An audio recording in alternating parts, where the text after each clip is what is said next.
টানা 5 দিন পর 10ই মার্চ অবশেষে ধর্ণা তুলে নিলেন রাজ্যের মুখ্যমন্ত্রী মমতা বন্দ্যোপাধ্যায়। আর ঠিক কখন তুললেন? যখন সুপ্রিম কোর্টের তরফ থেকে এলো সুপ্রিম নির্দেশ। কিন্তু কি এমন রয়েছে সুপ্রিম কোর্টের অর্ডারে যার জন্য ধর্ণা তুলে নিলেন মুখ্যমন্ত্রী? সত্যিই কি সুপ্রিম কোর্টের অর্ডারের কারণেই ধর্ণা তুললেন তিনি, নাকি তুলে নিলেন ভাইপো অভিষেকের অনুরোধে, নাকি এই সিদ্ধান্তের পেছনে রয়েছে অন্য কোনো খেলা? চলুন আজকের এই ভিডিওতে সেই বিষয়গুলি আমরা এক এক করে তুলে ধরি আপনাদের সামনে।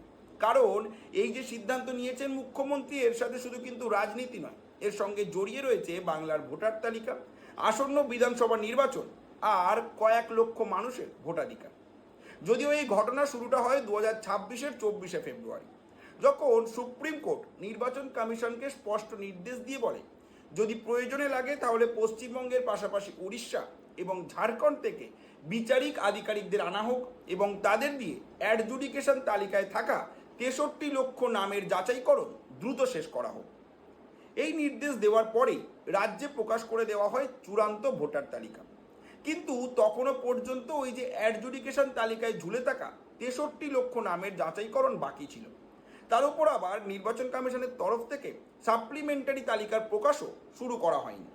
এই বিষয়গুলি নিয়েই নতুন করে যখন তর্ক বিতর্ক শুরু হয়, তখনই 6ই মার্চ অর্থাৎ গত শুক্রবার দুপুর থেকে ধর্মতলার মেট্রো চ্যানেলে ধর্নায় বসেন মুখ্যমন্ত্রী মমতা বন্দ্যোপাধ্যায়।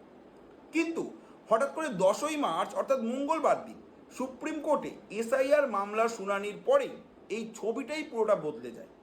শীর্ষ আদালতের প্রধান বিচারপতি সূর্যকান্তের নেতৃত্বাধীন বেঞ্চ এসআইআর মামলায় কিছু গুরুত্বপূর্ণ পর্যবেক্ষণ করে। আর এগুলোকেই তৃণমূল বলে নাকি বন্ধ দরজা খুলে দিয়েছে সুপ্রিম কোর্ট। অনেকটা জয় পাওয়া গিয়েছে সুপ্রিম কোর্টের নতুন রায়ের পর থেকে।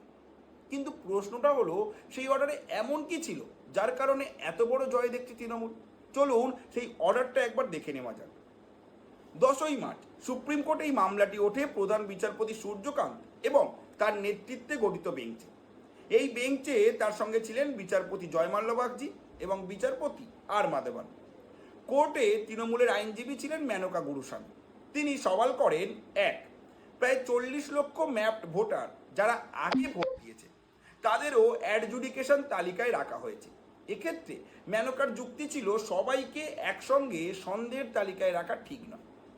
মেনকার দ্বিতীয় সওয়াল ছিল বিচারিক আধিকারিকরা এখনো পর্যন্ত প্রায় 7 লক্ষ মামলা নিষ্পত্তি করেছে, কিন্তু অ্যাডজুডিকেশন তালিকায় রয়েছে প্রায় 63 লক্ষের নাম, অর্থাৎ এখনো প্রায় 57 লক্ষের মামলা বাকি।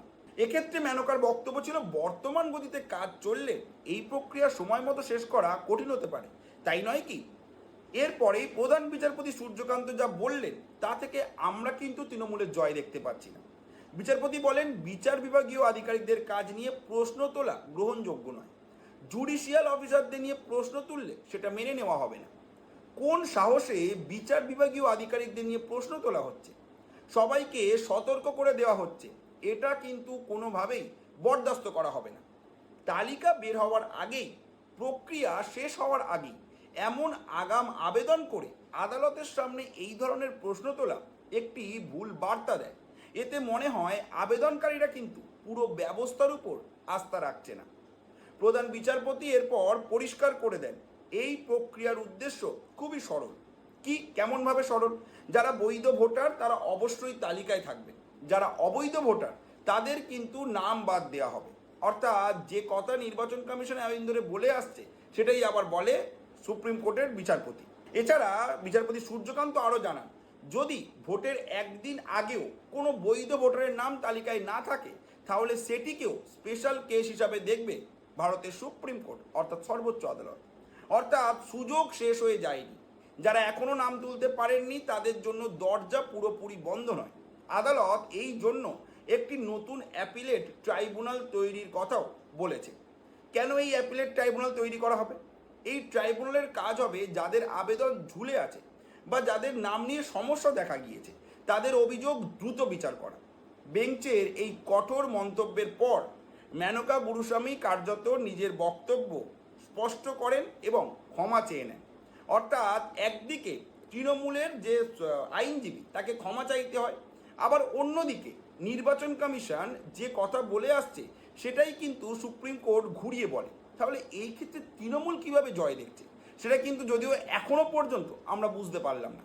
কীভাবেই বা বন্ধ দরজা তৃণমূলের জন্য খুলে গেল সেটাও কিন্তু আমরা বুঝতে পারছি না। যদিও ওই দিনে শুনানির শেষে সুপ্রিম কোর্ট নির্বাচন কমিশনের জন্যও একাধিক নির্দেশ জারি করে। আদালত স্পষ্ট জানিয়ে দেয়, এই পর্যায়ে এসে দুই পক্ষের সদিচ্ছা নিয়েই আদালতে সন্দেহ তৈরি হয়েছে।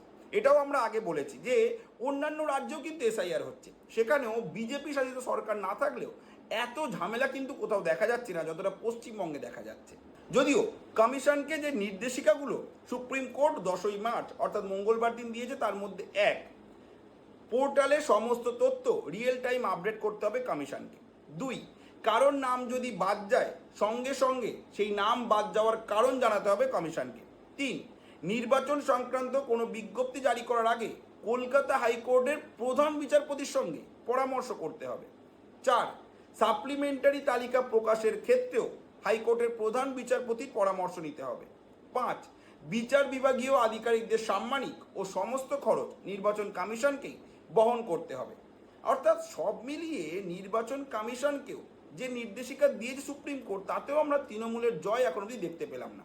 যদিও এদিনের শুনানিতে আদালত একদিকে যেমন আইনজীবীদের সতর্কবার্তা দিয়েছে, তেমনই নির্বাচন কমিশনকেও স্পষ্ট করে দিয়েছে এসআইআর প্রক্রিয়ায় স্বচ্ছতা, গতি এবং জবাবদিহি এই তিনটি নিশ্চিত করতে হবে। তবে তৃণমূলের মন্তব্য এটাই নাকি তাদের বড় জয়, যে দরজাটা বন্ধ হয়ে গিয়েছিল সেই দরজা এখন অনেকটাই খুলে গিয়েছে। কিন্তু প্রশ্নটা সেই একই, এখনো পর্যন্ত সুপ্রিম কোর্ট যা বলছে কমিশন সবই মেনেছে, বরং সুপ্রিম কোর্টের নির্দেশের পাল্টা সওয়াল বারংবার তৃণমূলই করেছে।